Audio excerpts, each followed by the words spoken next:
Davao, ay nagbigay ng mensahe kaugnay sa kanyang pagkawala sa teleseryeng Batang Bihis pa lang nun, alam mo na Ayon sa masamang kanya, tao. Hindi masaya kita siya boyfriend sa para naging pagsabihin bahagi ako ng sa ganun. palabas At mas natatakot pa ako sa mga taong disente nga man.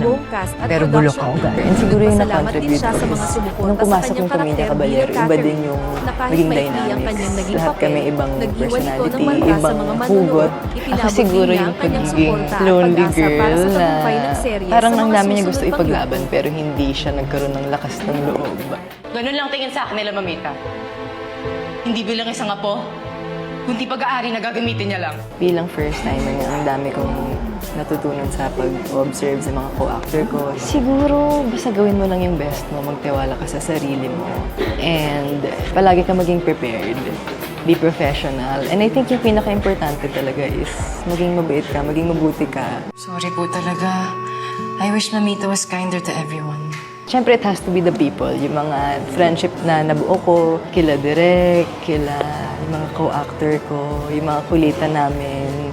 For example, si Tita Tessie, palagi niya akong tinatawagan. Kung hindi pa kami nagtitaping, namimiss na niya ako. Yung mga ganun. Ang dami kong friendships and learnings talaga na nakuha.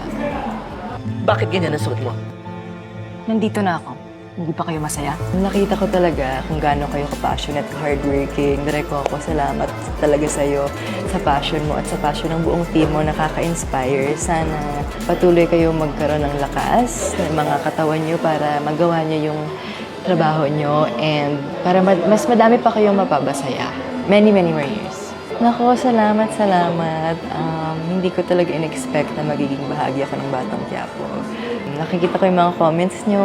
Salamat sa pagmamahal sa kay Catherine, sa Pamilya Caballero at sa Batang Quiapo. Kahit wala na po ang Pamilya Caballero, sana patuloy pa po kayong manood kasi ang dami nyo pa pong aabangan.